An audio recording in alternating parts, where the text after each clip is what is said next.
کمزور ہے، حوصلے کے اعتبار سے کمزور ہے، صبر کے اعتبار سے کمزور ہے، مصیبت آ جائے ایک دم سے پریشان ہو جاتا ہے، کمزور ہے۔ تو اللہ پاک جو بنانے والا ہے وہ یہ کہہ رہا ہے کہ خلق الانسان ضعیفا، اس کو میں نے بڑا کمزور پیدا کیا، اس میں حوصلہ نہیں ہے، اس میں صبر نہیں ہے۔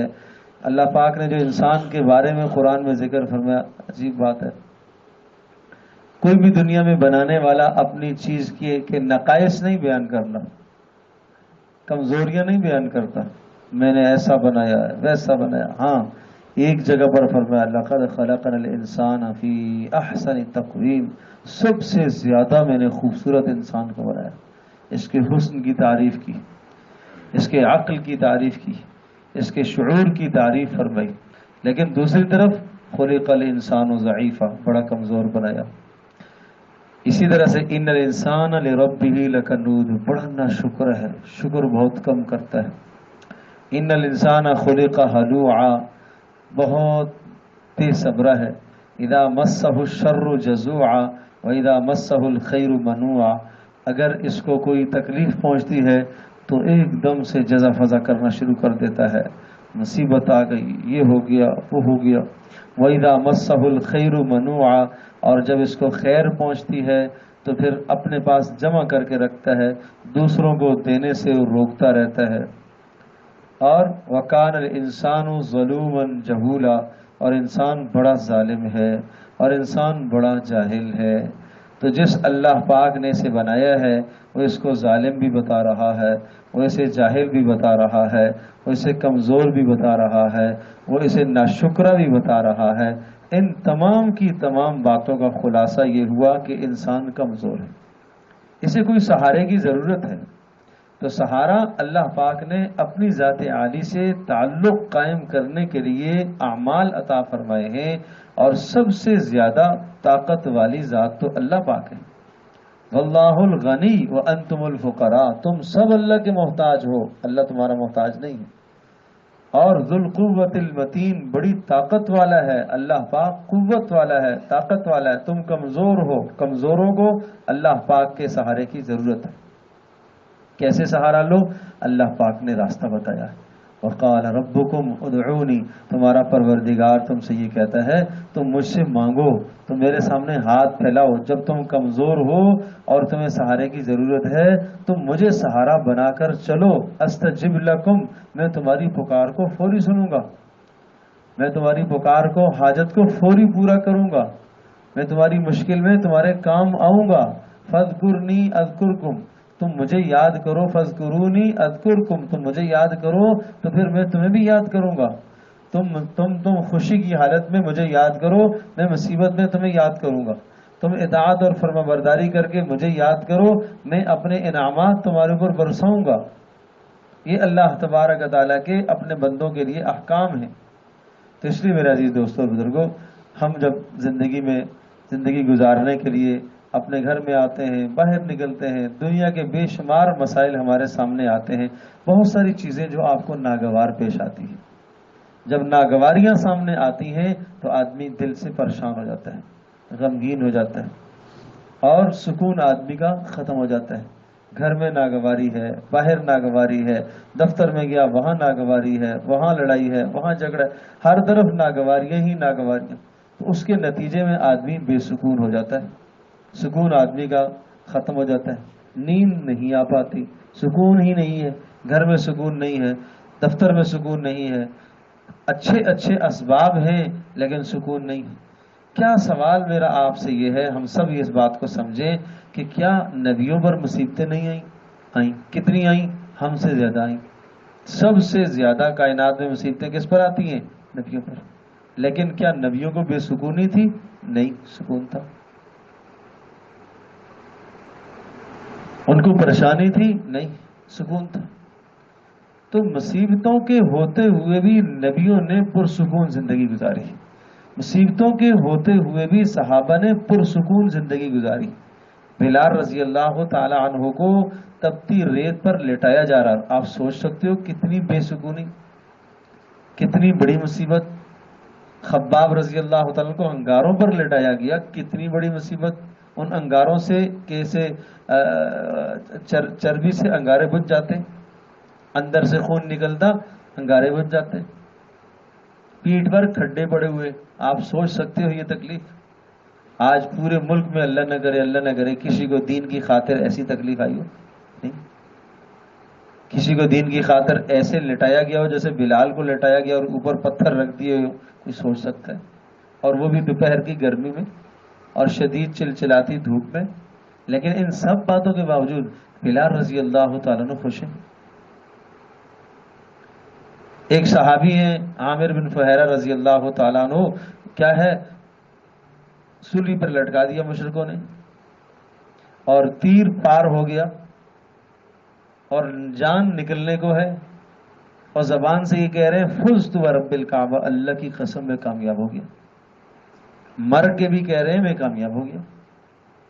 عجیب بات ہے، کیا چیز تھی ان کے پاس کہ سکون کہاں سے لاتے تھے؟ آج وہ ہمارے پاس نہیں. مصیبتیں بڑی بڑی تھی، اتنی بڑی بڑی مصیبتیں جو ہمارے اوپر نہیں آ سکتی، اور نہ ہم ان مصیبتوں کو سہ سکتے ہیں. سچی سی بات ہے، اللہ سے عافیت مانگو. جو پہاڑ ان پر مصائب کے آئے ہیں وہ ہم نہیں سہ سکتے، لیکن سکون ان کو تھا. آج سکون کے سارے اسباب ہمارے پاس ہیں لیکن سکون ہمیں نہیں ہے. کیوں؟ اس لیے یاد رکھو، بس مختصر سی بات ہے، موٹی سی، آسان سی، سہل سی بات. ہمارا جسم سر سے لے کر پیر تک یہ دو چیزوں سے مرکب ہے. انسان دو چیزوں کے مجموعے کا نام ہے. نمبر 1 جسم، نمبر 2 روح. اب آپ مجھے یہ بتاؤ، بھوک لگی ہے، بے سکونی، یہ بھوک کی بے قراری اور بے سکونی کھانے سے دور ہوگی.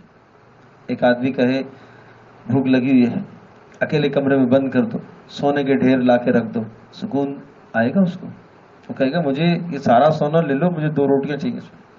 شدت سے پیاس لگی ہوئی ہے اور اس کے سامنے تم چاندی کے، سونے کے، ہیرے کے، جواہرات کے ڈھیر لگا دو، سکون آئے گا اسے؟ نہیں آئے گا. کیسے آئے گا؟ کہے گا مجھے ایک گلاس پانی کا چاہیے. وہ کہے گا کہ بھائی یہ سارے ہیرے جواہرات دینے پڑیں گے. اگر لے لو بھائی، مجھے پانی چاہیے اس وقت. کیوں؟ کہ اللہ پاک نے اس جسم کی اس کے سکون کا ذریعہ یہی رکھا ہے. اس جسم کے سکون کا ذریعہ کھانا ہے، پینا ہے، آرام کرنا ہے، سونا ہے، یہ جسم کا سکون ہے. لیکن انسان صرف جسم کا نام نہیں ہے، اس کے اندر روح بھی ہے. اب روح کا سکون کہاں سے آئے گا؟ روح کا سکون اللہ کا تعلق ہے بس. اب روح کا سکون حاصل کرنے کے لیے آپ اے سی میں بیٹھ جاؤ، نہیں آئے گا. آپ موسیقی سنو، نہیں آئے گا سکون، اس لیے کہ اس کی وہ غذا ہی نہیں ہے. اس کی وہ غذا ہی نہیں ہے. جس چیز کی جو غذا ہو وہی غذا اس کو دو گے تو سکون آئے گا. جیسے کہ ہیرے جواہرات آپ سامنے رکھ دو، آپ کو سکون تھوڑی آئے گا. آپ کو تو بھوک لگی ہے، آپ کو تو پیاس ہے، آپ کو تو پانی کا گلاس چاہیے. جسم کو سکون ملے گا پانی سے، جسم کو سکون ملے گا کھانے سے. اس وقت اسی طرح سے میرے دوستوں اور بزرگوں، انسان کے جسم کے اندر اللہ پاک نے ایک روح رکھی ہے. جسم مرنے کے بعد جسم کہاں جاتا ہے؟ زمین میں. آیا کہاں سے تھا؟ زمین سے آیا تھا. خوراک اس کی کہاں سے ہے؟ زمین سے آتی ہے. اور انسان کے جسم کے اندر اللہ نے روح رکھی ہے. روح مرنے کے بعد کہاں جاتی ہے؟ اوپر. آئی کہاں سے تھی؟ اوپر سے آئی تھی. اور اس کی خوراک کہاں ہے؟ اوپر سے ہی آئے گی. قرآن حدیث، قرآن حدیث، اللہ کا تعلق، اللہ کی محبت، یہ اس کی خوراک ہے. تو خوراک جو آپ نے اس کو نہ دی تو پھر آپ سکون چاہیں تو کیسے ملے گا؟ نہیں ملے گا، نہیں ملے گا. تو اس لیے اللہ سے تعلق قائم کرو. ہاتھ اللہ کے سامنے پھیلاؤ. دکھ آج آیا ہے، دکھی ہو گئے ہو، اتنا دکھ آیا، اتنا دکھ آیا، شام کو اللہ کے سامنے جا کے ہاتھ پھیلاؤ، اللہ کے سامنے آنسو بہاؤ. آپ ساری دنیا کے سامنے آنسو بہاتے رہیں، ہاتھ پھیلاتے رہیں، کہیں سکون نہیں آئے گا. کچھ خوش ہوں گے، کچھ کہیں گے بڑا افسوس ہوا، بس قصہ ختم. آپ کی جو فریاد سنے گا وہ اللہ سنے گا. اس لیے کہ آپ سے پیار اللہ کو ہے، مخلوق کو آپ سے پیار نہیں ہے.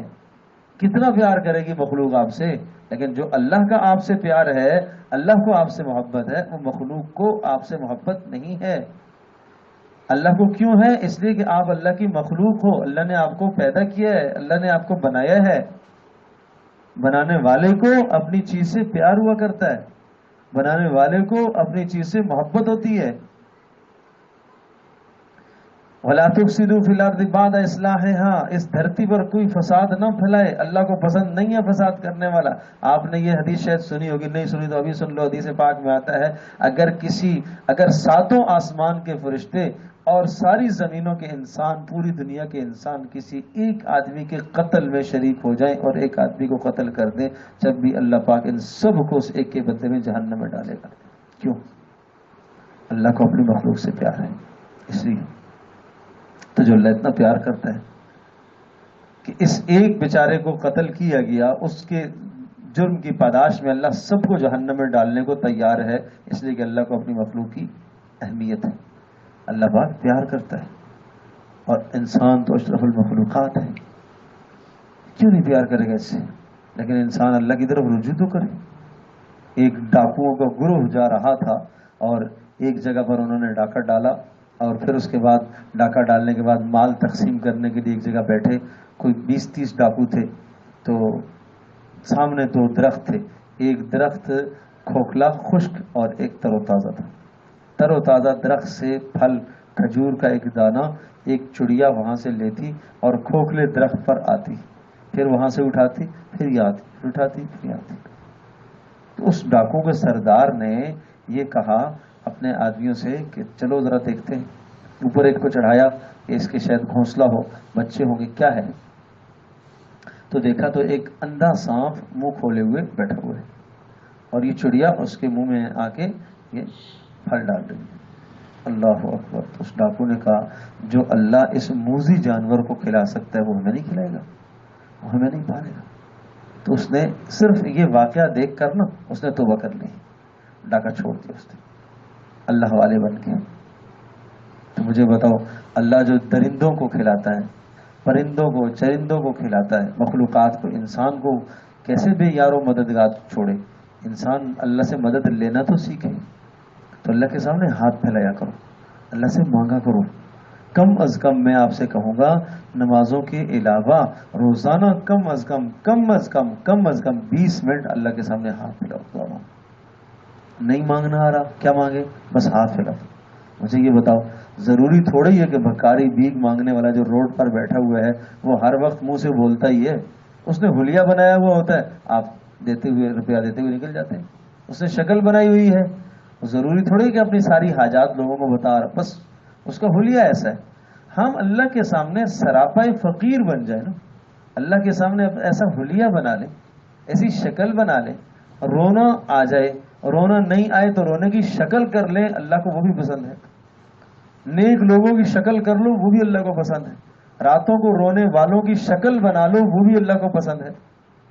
اور عجیب سے بات بتاؤں، اللہ اکبر، کہ حدیث پاک میں آتا ہے ایک رات کو آدمی سبحان اللہ، الحمدللہ، لا الہ الا اللہ ذکر میں لگا ہوا ہے، اور ایک رو رہا ہے اپنے گناہوں پر، اللہ پاک کے نزدیک رونے والے کی آواز اس ذکر والے کی آواز سے زیادہ پسندیدہ ہے۔ ہم کہاں چلے؟ کتنے ہم اللہ سے دور ہو، کتنے ہم اللہ سے دور ہو۔ رات کو سوتے وقت کتنا غفلت سے ہم سوتے ہیں، سوچا تو کرو۔ میں تو اکثر دوستوں سے کہتا ہوں، اللہ کے بندو، سونے سے پہلے بس اس موبائل کو بند کر کے نا کنارے میں رکھ دو۔ رواج بن گیا ہے سونے آخر دم تک لگا ہوا ہے اس پر، نیٹ پر میسج میسج میسج۔ بھائی سوتے وقت سورہ واقعہ پڑھنا ہے، سوتے وقت سورہ ملک پڑھنا ہے۔ مجھے یہ بتاؤ، قبر سے بچنے، قبر کے عذاب سے بچنے کے لیے سورہ ملک سب سے بہترین ذریعہ جو اللہ کے نبی نے بتایا۔ فقر و فاقے سے بچنے کا سب سے بہترین ذریعہ سورۃ الواقعہ کی تلاوت سونے سے پہلے اللہ کے نبی نے بتائی۔ ایک آدمی کوئی ذریعہ جو اللہ کے نبی نے بتائے ہیں فقر دور کرنے کے، پریشانیوں کو ہٹانے کے، جو ذرائع اللہ کے نبی نے بتائے ان میں سے کوئی بھی نہ اختیار کرے اور کہے میری پریشانی دور ہو جائے، کیسے ہوگی؟ مجھے سکون آئے، کیسے آئے گا؟ جو گولی سکون کی بتائی ہے وہ نہیں لے رہا، جو نسخہ سکون کا دیا ہے وہ نہیں لے رہا، لیکن کہتا مجھے سکون آئے، کیسے آئے گا؟ کیسے آئے گا؟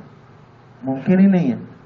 تو اس لیے میرے دوستو، اللہ کی طرف رجوع کرو، اللہ سے باتیں کیا کرو، اللہ سے تعلق بنانے کے لیے نا اللہ سے باتیں کیا کرو۔ یہاں سے آپ مسجد تک جاتے جاتے اللہ سے باتیں کیا کرو۔ جو بھی کام کرنے لگو، جو بھی کام کرنے لگو، دوست جوان بیٹھے ہوئے، آپ پڑھنے کے لیے جا رہے ہو، یونیورسٹی میں جا رہے ہو، آپ یہ دعا کرو، اے اللہ میں تعلیم حاصل کرنے کے لیے جا رہا ہوں، اے اللہ اس معاملے کو میرے لیے آسان فرما، اے اللہ وہاں میرے ایمان کی، میرے اعمال کی تو حفاظت فرمانا، اے اللہ شیطان کے مکر اور فریب سے تو مجھے محفوظ فرمانا۔ یہ اللہ سے باتیں کرو، ضروری نہیں ہے کہ آپ ہاتھ اٹھا کے ہی مانگے، نہ دل دل میں کرو، آپ زبان سے بھی نہ کہو، آپ دل دل میں بات کرو۔ آپ کیوں دل میں دنیا کو سوچتے ہو جو بے وفا دنیا ہے، اور اس کو سوچ سوچ سوچ سوچ سوچ کے اپنے دل کو خراب کرتے ہو خراب کرتے ہو خراب کرتے ہو۔ وہ غیر جب دل کے اندر جڑ پکڑتا ہے پکڑتا ہے پکڑتا ہے تو اور مصیبتوں کی یلغار ہوتی ہے انسان پر۔ کیا ہی اچھا ہو کہ اللہ ہی کو سوچو، اللہ ہی کو سوچو، اللہ سے باتیں کرو، اللہ سے باتیں کرو، قرآن پڑھتے پڑھتے جاؤ، سبحان اللہ الحمدللہ لا الہ الا اللہ کرتے کرتے جاؤ، مسجد کی طرف جا رہے ہو وہاں قرآن پڑھتے ہوئے جاؤ، زبان پر اللہ کا نام لیتے ہوئے جاؤ، واپس آ رہے ہو گھر کے اندر مشغولیت نہیں ہے، فرصت ہے، اللہ کی یاد کرو۔ تو اس طرح سے اپنا وقت گزارو گے تو اللہ سے تعلق قائم ہوگا، اور پھر جب اللہ سے تعلق قائم ہوگا سب سے بڑی نعمت آپ کو حاصل ہوگی سکون۔ آپ دیکھیں گے، آپ ایک ہفتہ یہ کام کر کے دیکھو جو میں کہہ رہا ہوں، آپ 20 منٹ اللہ کے سامنے ہاتھ پھیلاؤ، آپ ہر کام سے پہلے اللہ سے مدد مانگو، اے اللہ تو میری مدد فرمانا، میں یہ کام کرنے جا رہا ہوں، عافیت کے ساتھ اس کو مکمل کر لینا، اے اللہ اس میں مجھے نقصان سے بچانا، اے اللہ اس کے اندر جو فائدے جائز ہیں وہ مجھے عطا فرما، اے اللہ میں باہر نکل رہا ہوں، میرے ایمان میرے اعمال کی حفاظت فرمانا۔ اس طرح سے آپ اپنی زندگی گزاریں، آپ دیکھیں کس طرح سے سکون آتا ہے۔ اب آپ کے گھر میں اگر فاقہ بھی ہوگا نا آپ کو مزہ آئے گا، آپ کو سکون آئے گا۔ ایسے بھی اصحاب اور بزرگ گزرے ہیں کہ جن کے گھروں میں فاقے آتے نا بچے بھی خوش ہوتے، الحمدللہ آج اللہ کے نبی کا مہمان آیا ہے ہمارے گھر میں، او ہو یہ فاقہ اللہ کے نبی کے گھر میں آیا کرتا تھا، آج ہمارے گھر میں ایک وقت کا کھانا نہیں بنا ہے، آج ہماری سنت زندہ ہو گئی، نبی اسلام کی سنت زندہ ہو گئی۔ یہ ہے سکون، بھوکا رہ کر بھی سکون ہو، تکلیف سہ کر بھی سکون ہو۔ میں آخری بات عرض کرتا ہوں، مجھے یہ بتاؤ تکلیف کے اندر سکون کیسے آئے؟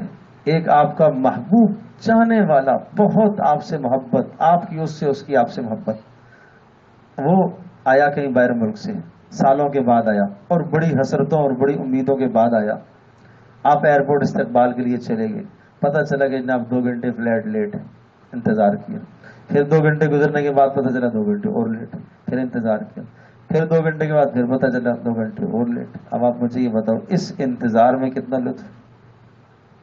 کیوں؟ محبت ہے نا، تعلق ہے، نیند بھی نہیں آئے گی، پتہ ہی نہیں ہے، کوئی بات نہیں، کوئی بات نہیں، آپ انتظار، اب دل دل میں سوچ رہے ہیں وہ آئے گا، یہ بات کروں گا، یہ کہوں گا، یہ کہوں گا، میں نے اتنا وقت آپ سے انتظار کیا، اتنی دیر سے کھڑا ہوں، یہ سب محبت کی باتیں۔ کیوں؟ اس سے محبت ہے۔ اگر یہ محبت میری اور آپ کی ہمارے اللہ پاک سے ہو جائے تو پھر سبحان اللہ کیا ہی سکون آئے گا۔ اللہ یہ محبت اللہ سے آ جائے اور اللہ سے مانگا کرو۔ اللہ کے نبی نے کہا، اللہ کے نبی نے دعا بتائی، اللہم انی اسألک حبک، اے اللہ میں تجھ سے تیری محبت مانگتا ہوں، تو مجھے اپنی محبت عطا فرما، تو مجھے بھی اپنا محبوب بنا، مجھے بھی تو اپنا محبوب بنا لے، اور اپنی محبت بھی تو مجھے بھی عطا فرما دے۔ اللہ سے مانگا کرو اور محبت والے اعمال کیا کرو، گناہوں سے اپنے آپ کو بچاؤ، اللہ سے باتیں کیا کرو، رات کو سونے سے پہلے 2-4 رکعت نفل ادا کر کے سورۃ الواقعہ، سورۃ الملک، قرآن کچھ نہ کچھ پڑھ کے سویا کرو، پھر دیکھو اللہ سے کیسے محبت ہوتی ہے۔ اللہ پاک عمل کرنا آسان فرمائے۔ الحمدللہ رب العالمین والصلاۃ والسلام علی سید الانبیاء والمرسلین وعلی آلہ وصحبہ امتی اجمعین۔ اللہم انا نسألک حبک وحب من یحبک وحب عمل یقربنا الی حبک۔ اے اللہ ہم سب کا بیٹھنا قبول فرما، اے اللہ ہم سب کو اپنی محبت نصیب فرما، اے اللہ ہم سب کو اپنا محبوب بنا، اے اللہ ہم سب کو اپنا مقرب بنا، اے اللہ ہم سب کے دلوں میں سکون پیدا فرما، اے اللہ بے سکونیوں سے ہماری حفاظت فرما، اے اللہ ہم سب کے ایمان و اعمال کی تو حفاظت فرما، اے اللہ تو ہم سب سے راضی ہو جا، اے اللہ تو ہم سب سے راضی ہو جا، اے اللہ بار بار اپنے ذات عالی کے سامنے ہمیں ہاتھ پھیلانے کی توفیق نصیب فرما، اے اللہ اپنے سوا کسی اور کا محتاج نہ بنا، اے اللہ اپنے سوا کسی اور کا محتاج نہ بنا، اے اللہ اپنے سوا کسی اور کا محتاج نہ بنا، اے اللہ ہم سب کا خاتمہ ایمان پر فرما، اے اللہ ہماری اس مجلس کو قبول فرما، اے اللہ جتنے احباب جوانوں نے یہاں شرکت کی ہے اے اللہ سب کا شریک ہونا اپنی بارگاہ میں قبول فرما، وصلی اللہ تعالی علی خیر خلق محمد۔ تو آئندہ پیر کو انشاءاللہ، پیر کا دن ہے نا، تو آئندہ پیر کو بھی انشاءاللہ وہ بیٹھیں گے. تو آئندہ ارادہ ہے کہ ہم قربانی کے متعلق جو مسائل ابھی قربانی کا وقت قریب آنے والا ہے تو اس حوالے سے انشاءاللہ تفصیلی گفتگو کریں گے آپ سے. تو دوستوں سے درخواست ہے کہ ہر آدمی اس بات کی کوشش کرے کہ میں آئندہ جب آؤں گا تو ساتھ دو ساتھیوں کو لے کے آؤں گا. ہم محنت کریں، محنت کرو. ابھی آپ نے جتنی باتیں سنی دل میں ایک کیفیت پیدا ہوئی کہ اللہ کے سامنے مانگنا چاہیے، دعا کرنی چاہیے. تو آپ چاہتے ہیں کہ دوسروں کا بھی بھلا ہو. مومن وہ ہوتا ہے جو دوسروں کے بھی بھلے چاہا کرتے ہیں، تو دوسروں کا بھی بھلا چاہو. اور میرے خیال سے مستورات کی بھی کوشش کریں گے. ہاں تو مستورات کی بھی ساتھی کہہ رہے ہیں کہ انشاءاللہ بندوبست ہوگا. تو خواتین بھی آئیں، ان کی بھی ضرورت ہے، ان کو بھی سنائیں دین کی باتیں. اس وقت تک آپ گھر کے اندر دین کا ماحول نہیں قائم کر سکتے ہیں جب تک خواتین جو ہے نا دین پر نہ قائم ہو جائیں. تو ان کو بھی اچھے ماحول میں جوڑو، ان کی بھی ضرورت ہے.